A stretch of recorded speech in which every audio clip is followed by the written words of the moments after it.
Ladies and gentlemen, the 97th Annual Academy Awards with Conan O'Brien hosting are coming sooner than you think. Let's talk about round 3 of my top-of-the-line predictions for the Oscars.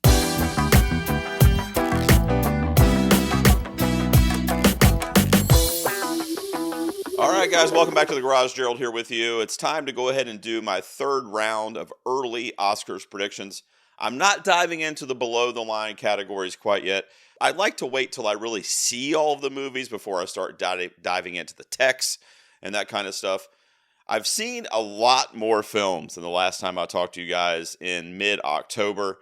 I'm recording this on November 22nd, and I've seen a lot of the films that I'm going to be talking about tonight. First up, let's take a look for Best Picture, the big one, as they say, Best Movie of the Year. Here's where I stand. By the way, there's a legend at the bottom of the screen for you if you haven't watched these videos before, so you know what those little symbols mean, and I keep a spreadsheet that I'm frequently updating, which is always updated on my website. Anora and The Brutalist remain my top 2. Anora is still my pick, as the purple star indicates, to win the category.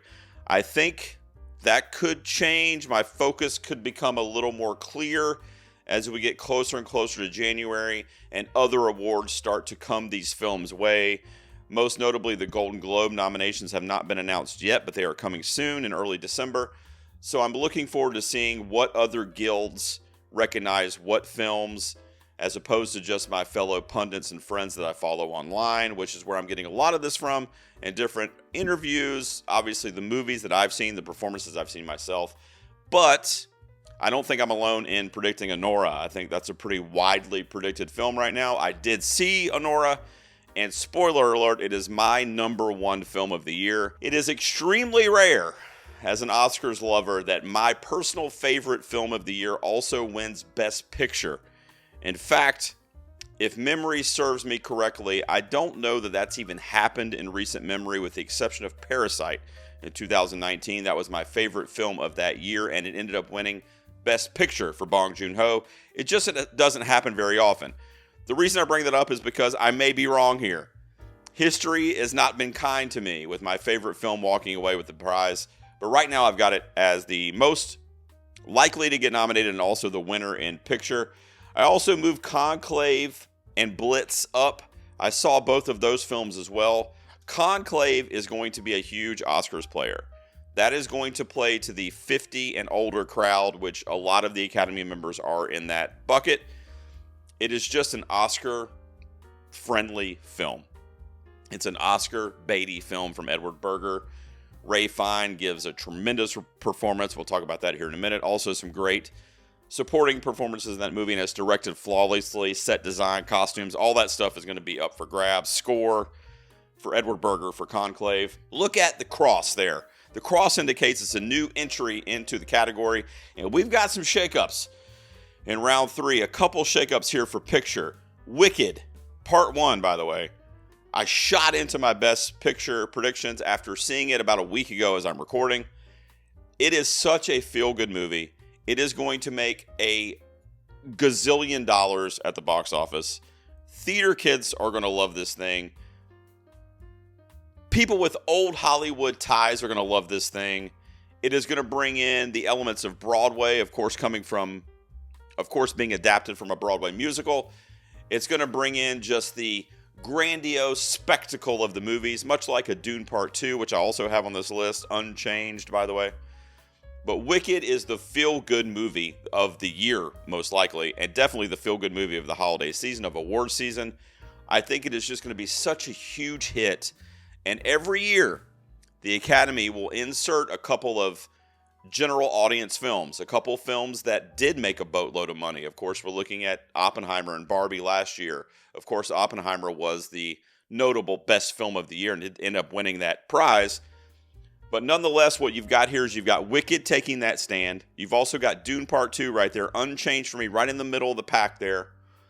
And then I'm also putting Gladiator 2 in my predictions. You see, I moved it down to 10th right now because I saw Gladiator 2 just a few nights ago. And after seeing it, I'll just say I felt less sure about its chances, which is a shame.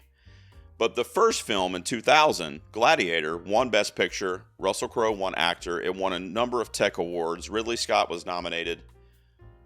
It's the same movie, essentially. Same beats, same plot developments. A lot of the same things happen in this movie, Gladiator 2, just with the different characters here and there. But it just felt very much the same. You know, in Dune Part 2's case, that's a sequel as well. But it's nothing like the first movie. It's a continuation of Part 1, and it brings new, intriguing elements, new characters. It's just a different film, whereas Gladiator 2 is a sequel, but it's also in a lot of ways kind of a remake. I've heard people use the term legacy sequel. I don't even know what that means. I mean, I know what it means, but I don't get it, but whatever. So I don't know. I just don't feel as good about it. But I'm leaving it in the top 10 because of what I just said about how the Academy has to have 2 or 3 films that are general audience friendly, that everybody knows, everybody went to see, everybody took their families to see over the holidays. You got Wicked. You got Gladiator 2. Those are the 2 representations for that. I also went ahead and added Nosferatu from Robert Eggers here in my Best Picture. I was very adamant in my first 2 videos that I did not think that Nosferatu, or really any other horror movie for that matter, would get mentioned at the Academy Awards, because they never do. Horror is always overlooked, but there's been some technical awards for Eggers films in the past. Willem Dafoe got nominated for The Lighthouse. The Lighthouse also got nominated for cinematography. His name is among the A-list top-tier filmmakers in Hollywood right now. And he is so true to the craft, shooting his films on old school 70 and 35 millimeter, the aspect ratios, the black and white, beautiful cinematography that I also know is present in Nosferatu from seeing the trailers. This is one that I have not seen yet. It comes out Christmas Day.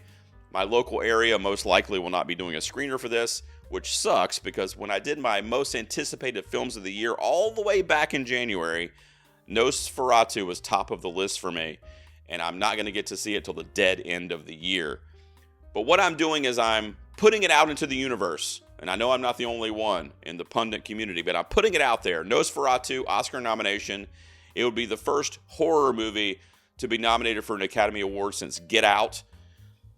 We need it, guys. The horror community needs it. I moved Sing Sing down a little bit. I moved Emilia Perez down a little bit. And that's my 10 films that I currently think are going to make up the Best Picture nominees.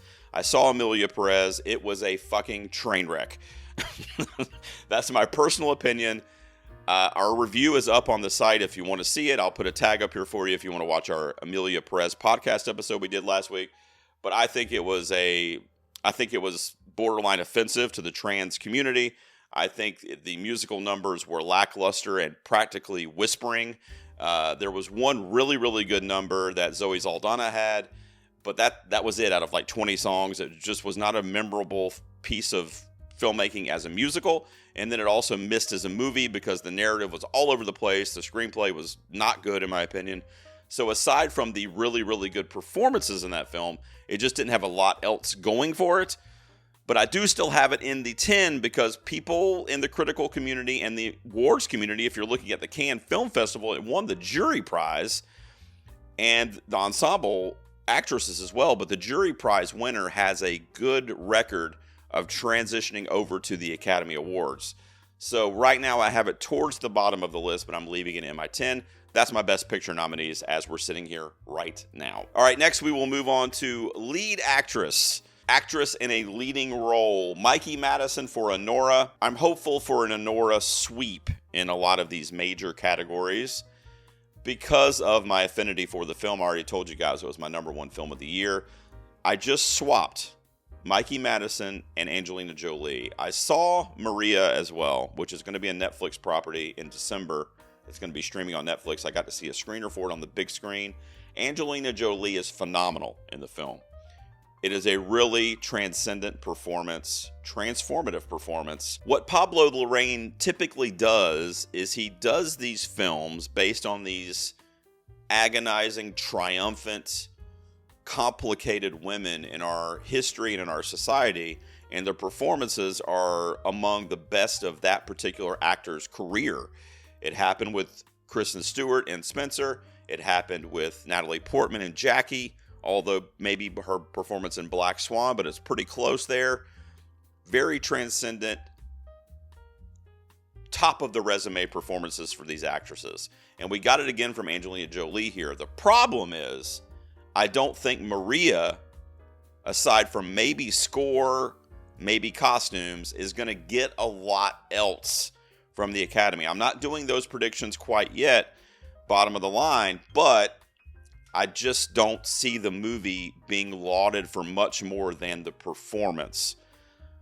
And that happened with Spencer as well. Even though it was technically beautiful and it was my favorite film of that year, nobody talked about anything other than the performance, and that hurts the performance and the actor's chances. I think that's going to happen with Jolie here as well. I think if there is stiff competition for Mikey Madison, it is Angelina Jolie, and it would be her legacy in Hollywood and her reputation and her career. Of course, she's been Academy Award nominated before as a teenager, but this is the performance of Angelina Jolie's career. So I think it's definitely getting nominated. I just see Mikey Madison winning it because of the Honora wave, at least that I'm hopeful will happen. Carla Sofia Gasson for Emilia Perez. Already kind of talked about the only good thing in Emilia Perez is the performances. This would be the first trans actress or trans actor of any gender to be nominated for an Academy Award, so it would be huge from a statement standpoint. I also think the performance is very strong. It's not the best performance in that film. Gasson is being campaigned as lead here, so for that reason, I think she's in the top 5 right now for lead actress. I've also got Cynthia Erivo in my top 5. I have not moved her. Her and Gasson both from musical performances.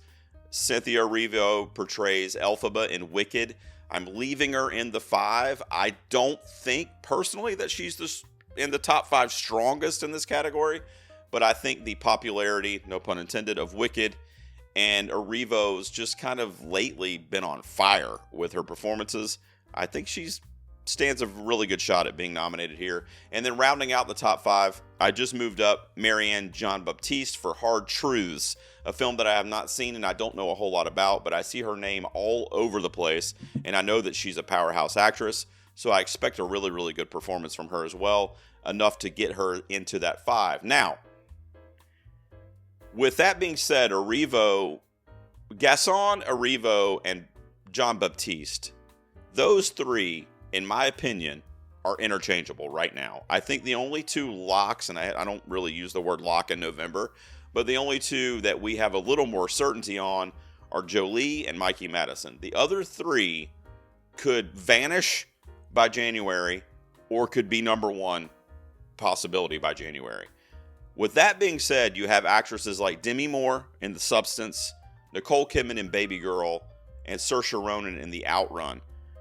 Those 3 could be the 3 to trump and take over the 3 that I have in my 5 right now. I don't know. I'll do round 4 in December, and I'll update my website accordingly as I see more of these films, as I see more of the reactions to them, as I see more of the kind of awards circuit interviews that these guys are doing and how, charismatic they are on the tour, which often plays into it politically a lot as well with the Academy members.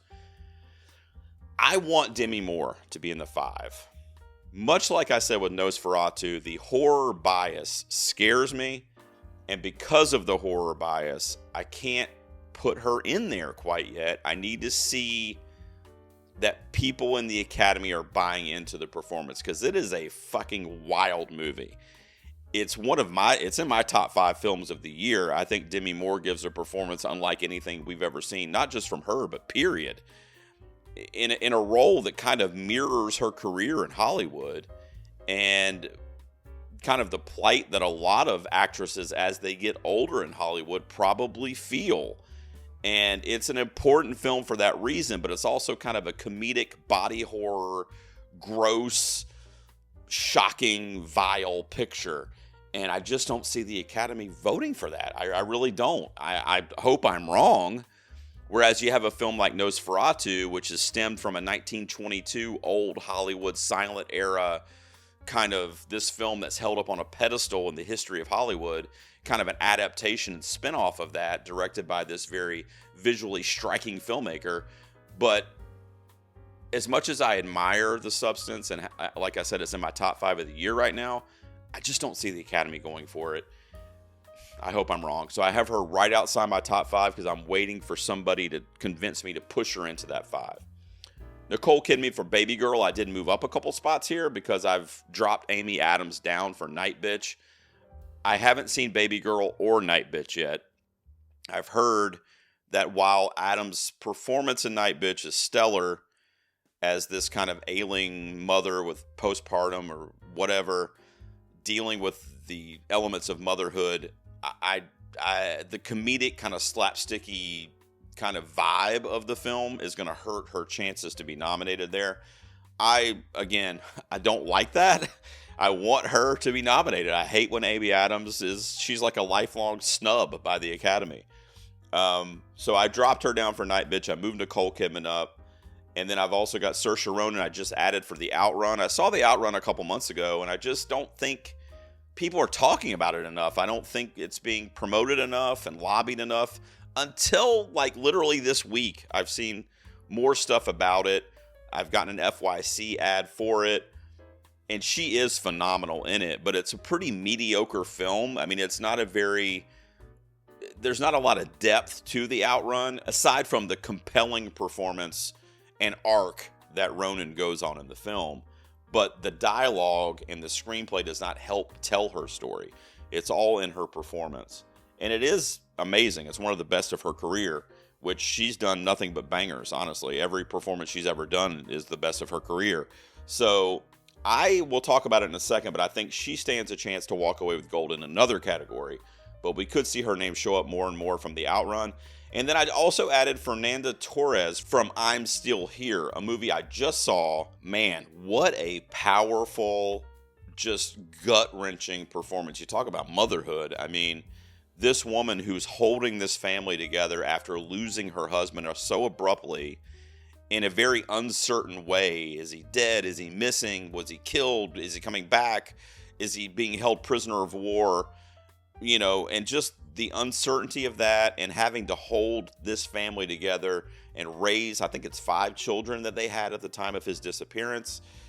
Torres is, I was like floored by her performance, especially not really knowing anything else about her career prior to this. Such a talented actress, such an amazing, memorable, unforgettable performance, and I'm Still Here. So I put her in there in the near misses. We'll see how that movie tracks and how that's promoted getting closer and closer to January as well. But right there is what I've got for my lead actress. That'll move us into lead actor. I'm going to speed up a little bit. I hate when I go over 30 minutes on these videos. Adrian Brody for The Brutalist has not moved. I still have him winning. Ray Fiennes for Conclave and Coleman Domingo for Sing Sing. Those have been my top 3 since I started making these videos back in September. I think initially I had Coleman Domingo at 1, but those 3 have been the 3 for me. I think the feedback I've heard on The Brutalist and that it's just such a Oscar movie. It just looks like a film that's going to be archived in the halls of Hollywood as one of those films that, like a Schindler's List or whatever, where it's just like, this is the story of movie making. And 2024's entry into that story is The Brutalist.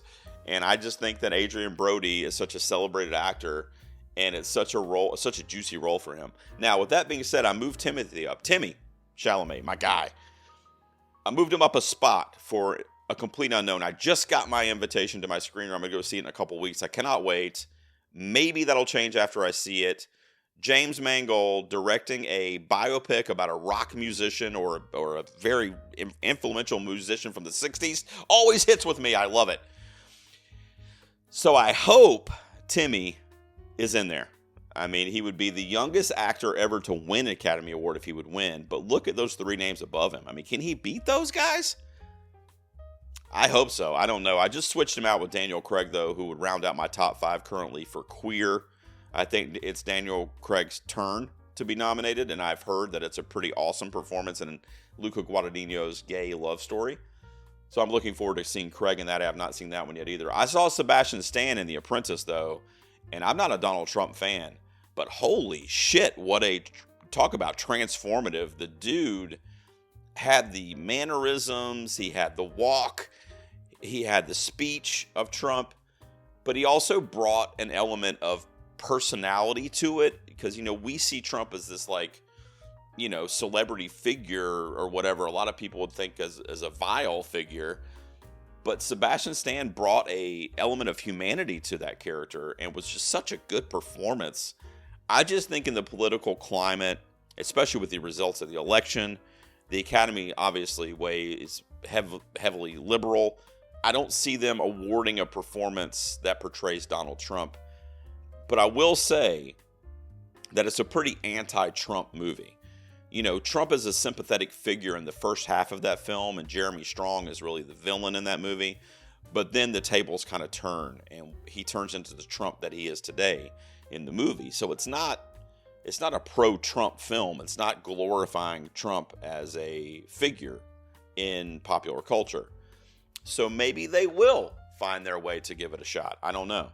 I also recently added Jesse Eisenberg to my near misses for Real Pain. That's a movie that I'm not as high on as a lot of other people after seeing it. I did like it. I thought it was a good movie. I just think it's too quiet and too kind of informal, if that makes sense, to be nominated for Academy Award. In other words, it had an opportunity to really make a message and really have a message and make a statement on, Holocaust survivors and dealing with the grief of being in the lineage of somebody that survived the Holocaust, and being, in Poland and around the heavy themes of that movie. But it doesn't. It more plays it as a road trip kind of comedy. And it was good. I just don't know that it's like Oscar shit. You know what I mean? And we'll see.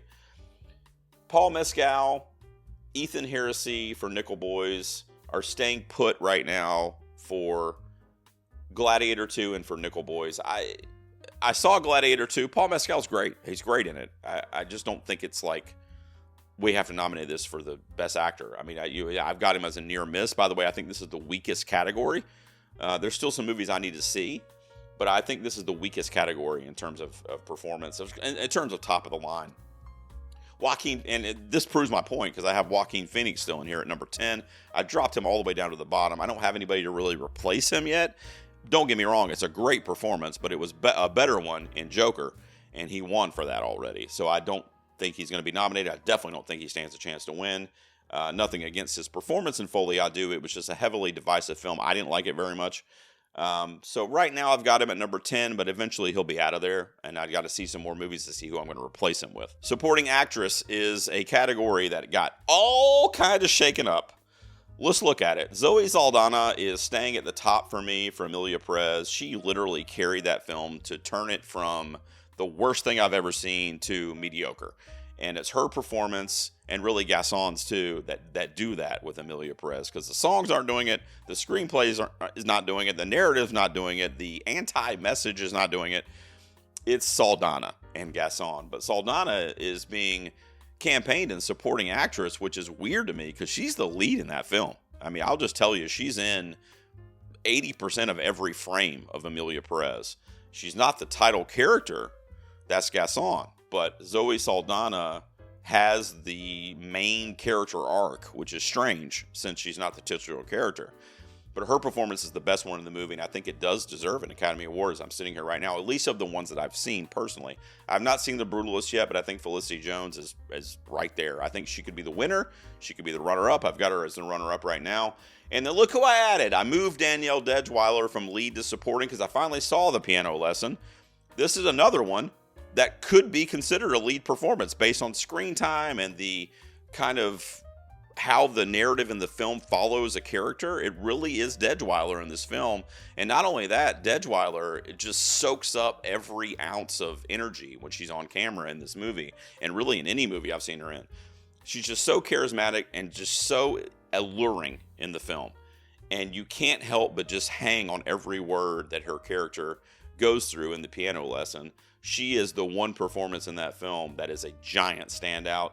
I added her. I also think there's some buyer's remorse on the Academy's part for snubbing her for Till, which was one of the great snubs of our time. It really was. Her performance in Till will shake you to your core, and there's no way you can convince me that she should not have gotten nominated for that.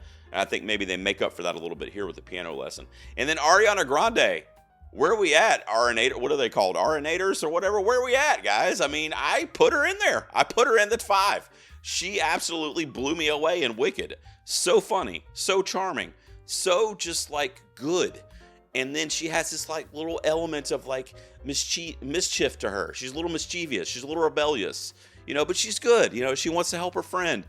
Man, Ariana Grande, obviously she can sing. I mean, she just really sold me in this movie. I mean, she was the best performance in this film. I think Arriva was great too, but I think Ariana just like stole the show, for lack of a better way to put it. In The Wicked, I loved her in it as Galinda, and I think she's on her way to her first Oscar nomination. I really, really do. In order to put Ariana in the top 5, I had to move somebody down a little bit, and that was Saoirse Ronan. Although I saw Blitz, another one that it's kind of iffy if you want to call it lead or supporting. I know there's a lot of weird lead and supporting kind of category fraud going on this year. But they're campaigning her in supporting for Blitz. They're campaigning her in lead for The Outrun. I think she stands a better chance than Blitz because it's a supporting role that she's a lead in. I mean, you see her 70% of the movie, 70% of the movie. She's in this movie. She's the face of this film. She's a mother dealing with her losing her son during World War I in London, and she is on a mission to find her boy, and he's on a mission to find her, and they're trying to get back together in this war-torn city during the Blitzkrieg in London. And man, she's so good in it. I think she's the 5th spot. Isabella Rossellini, Ellis Taylor for Nickel Boys, and Joan Chen for Dee Dee. I moved up a couple spots and kind of moved them up in the near misses because I had Rossellini all the way down like 9 or 10 last month because I didn't think she was in the movie enough when I saw it. And then everybody else kind of echoed that sentiment. And they're all like, yeah, but it's Isabella Rossellini, and she's been acting for 40 years and like never been nominated for an Oscar. Like, what are we doing? Like, okay, so if we're going to play a political angle, then yeah, maybe she gets a nomination for Conclave. It's a great performance. She's just on camera for like 5 minutes in a 2-hour movie. So, and that might be an exaggeration, but it's not very much. I mean, she's in a few scenes. She has one really, really good scene that would be her Oscar clip because it's really virtually the only dialogue she has in the movie. But then she does have a lot of other parts of the film where it's in her face and in her mannerisms, and she's very, very good in Conclave. So I've got her as a near miss. I just added Monica Barbaro, who plays Joan Baez in A Complete Unknown. I know her from Top Gun Maverick. She was one of the lieutenants that flew with Rooster in Top Gun Maverick. She was in the bar when they were doing the piano stuff and all that. So she's not a super well-known actress, but apparently she's blowing people away left and right in the screenings that have been going on this week for Complete Unknown. Like I said, I'm going to see in a couple weeks. Maybe she'll be even higher then. But I snuck her in there into my near misses, and I cannot wait to see this movie. I'm a Bob Dylan fan. I'm a Timmy stan. I love James Mangold. Let's do it. And then Selena Gomez for Emilia Perez. Man, I had high hopes for her. What if it had been Selena and Ariana in the nominees here? I mean, man, riding the pop wave, am I right? But I just don't think Selena is outshined in this movie. That's the easiest way to put it, especially when you have Zoe in the same category. You're just not going to get there because Zoe Saldana is so good in this movie, whereas Selena Gomez at times, it feels like she's out of place. And she's, I won't say miscast because I love her, and she does an okay job, but she's the inferior of the main performances in the film. And if they're going to nominate Zoe Saldana, they're not going to turn around and nominate Selena Gomez for the same movie, especially when the movie's not really being widely liked. So I've got her still floating around there as a possibility, but she's going to probably be dropping out here shortly, which is a shame because I love me some Selena Gomez. All right, we just got a couple more. Of course, I'm running along. Supporting actor. I have not changed my top 2, as you can see there. Clarence Macklin for Sing Sing and Kieran Culkin for A Real Pain. After seeing A Real Pain, I was like, this might be Kieran Culkin's year, but I still have not seen Sing Sing.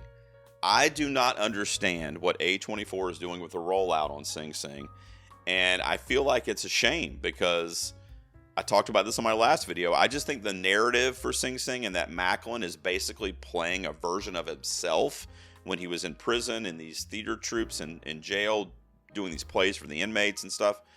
I just think that's a story that's too good, man. It's like he's reliving his own life for our entertainment and to create art on a multi-tiered level, because he was already creating the art in his life, and now he's doing art again to create the art to show us. I mean, it's just too much. And I think if he gets out there on the press tour with Coleman Domingo, and I know there's been some interviews, and it starts to catch on, and they release the goddamn movie nationwide. A24, if you're listening, just release it. Just push it out. You know, if you want to wait till December or whatever, fine. But I mean, I've heard it's a very emotional, feel-good type of film. And the fact that it's based on a true story and that you have the main dude here representing that story, I'm leaving him as my prediction to win the category based on that narrative alone. But I need to see the movie to be swayed one way or the other. I did think Kieran Culkin was amazing in it. Like I said, I just thought the film overall was a little underwhelming. It had the opportunity to pack a more emotional punch, and that would be in his performance as well. But his kind of narcissistic, kind of manic character, we all know somebody like that, and it was really good. I have him at number 2. I moved Guy Pearce up a little bit as well, and I left Denzel right there in the top 5 as well. Now, the main shakeup here in supporting actor is Yuri Borzov for Anora. Not only did he premiere on this list, he premiered in the top 5, which means he would be getting a nomination for Best Supporting Actor. I'm looking at the 5 below him. So we got Adam Pearson for A Different Man, Jeremy Strong, who I mentioned for The Apprentice, Stanley Tucci for Conclave, Bill Skarsgård, a new entry for Nosferatu, and Drew Starkey, who plays opposite Daniel Craig in Queer. That's my round out for the near misses there. So I look at that and I go, who's going to take Borzov's spot at number 5? Assuming Denzel gets in. I don't think any of those names will. I really don't. I think they all could. I mean, based on their performance, they're all phenomenal. Jeremy Strong is probably the strongest, no pun intended, of the ones I've seen in that bottom 5 there. But I just don't see any of those names taking over either Denzel or Borzov riding that Anora wave, which I spoke of earlier. And I would be okay with that because it's my favorite film of the year. Bill Skarsgård, I just added him to the near misses. I'm not hopeful. I already talked to you guys about the horror bias, and it drives me crazy as a horror guy. I've heard he's unrecognizable in this role, whether it's the voice, the way he looks, which is also why I think makeup and costume and that kind of stuff's going to come into play when we get to the tech categories. And he just has to be somebody else, which all actors are typically doing, right, in movies. But this is like a monstrous, otherworldly, non-human entity that he's embodying, and apparently he puts everything into that performance. And I would give nothing. It would make me anything Nosferatu gets nominated for on Oscars morning, which I don't think will be a ton above the line, but if it does, I'll be running around my house in fucking insanity. And that's before even seeing the movie, just because I'm an egghead. I love Robert Eggers. I love Skarsgård. I love horror. I love the original Nosferatu. Do I see it happening? No. Would I be absolutely floored and pass out in my house if it happened? Yes. And just to wrap up real quick, let's run through Best Director. So this is the last prediction I'll be doing before I get into the bottom of the line categories, probably next month. Brady Corbett for The Brutalist. I've got him as the prediction to win right now because I don't know that they're going to give The Brutalist a lot else aside from Adrian Brody. And The Brutalist is going to be apparently such an epic film. In other words, if you're looking at The Brutalist and Anora as your top 2, which one is like important? Which one is going to live on as like this emphatically like important, timely film? It's not going to be Anora, or at least I wouldn't think it would be. It's a story of kind of like this stripper who falls in love and has this whimsical romance that turns into this like, frantic getaway. And I mean, it's a very, from an entertaining perspective, it's my number 1 film of the year. But who's going to say like, man, that was the most important film I saw in the 2020s or whatever? I mean, probably nobody, Sean Baker included. But if Anora does not sweep, if it sweeps, obviously Sean Baker's getting this. If it doesn't sweep, Brady Corbett is my pick, and that's where I'm sticking right now. It breaks my heart because I had Denis Villeneuve as number 1 winning Best Director since I started doing these videos and spreadsheets, and I finally dropped him out of that top spot to give it to Brady Corbett, so he dropped down a little bit. And then I left Edward Berger and Audard for Conclave and Emilia Perez. I left them put right there because I still just like I mentioned with Demi Moore earlier, and really the substance as a film too would probably be like my 11 or 12. It wasn't on the list I showed you earlier. Coralie Farjah, please. But yes, we don't have a woman filmmaker, first of all. We need that. We don't have anything horror ever. So that would be great. And if she does sneak into the 5, I think she's going to take Alucard or Burger's spot. Okay, I think the top 3 that you're looking at right there are pretty much in for Best Director. Steve McQueen for Blitz. You know, Blitz was a weird thing because it's probably his worst film, right? But it's his best directed film. He directed the shit out of that movie. It is the most cinematic thing that he's ever done. It was the most ambitious film that he's ever made behind the camera. I just didn't connect to it like a lot of his other films that I've seen. He's a great filmmaker. I think he stands a chance. His name's going to be in the mix, but I think he's just going to miss. And then I already talked a little bit about Robert Eggers. Please, would be amazing, but I don't know. I got him on the near misses. And then I just added Ridley Scott and Greg Quadar for Sing Sing. Those would round out my near misses. Gladiator 2,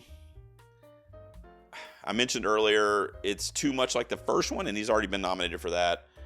It's a good movie, but it's like kind of like Napoleon, where it's like Ridley Scott wants to do this grandiose historical film and then add in all these kind of like weird shit that's not historically accurate, or all these jokes that people wouldn't make in that era, or like whatever, which is extremely entertaining. I just don't know if the Academy is going to go, oh, that's one of the best directors of the year this year. And then I already talked about Sing Sing a little bit. I feel like if we can start getting on the press tour with those guys and the buzz starts to hit up, then maybe Quadar can start getting back into the mix for Best Director. But right now, I think it's probably far-fetched. He's in my near misses there. Guys, I'm so sorry. I try to keep these to 30 minutes. I was so close to doing it this time. That's round 3. Now, I'm going to come back in December, do round 4. I will have seen maybe not all of these movies that are in the mix, but a lot of them. So I'm probably going to do one in December, which will be round 4 for early top-of-the-line predictions like this. And then I'll probably do another one towards the end of the year, maybe after Christmas or right before Christmas, I'll start introducing my bottom-of-the-line predictions after I've had a chance to put eyes on all these films. I still have to see A Complete Unknown and The Brutalist. I think those are the 2, and Nosferatu. Those 3 are the ones that I'm probably not going to really get a chance to see until mid to late December. So I'll come back with some bottom-of-the-line categories after that. But I'll do one more of these for you, round 4 for top of the line, in early to mid-December. So make sure you subscribe and be ready for that. What did you guys think of these predictions? What did I miss? Who did I miss? Who's off the list? Who should have been on the list? What am I crazy for predicting? I love the comments on these videos, and I say that with a grain of salt. But thank you guys for tuning in. Let's watch the Oscars together, guys. I can't wait. I'll see you guys next time in the garage.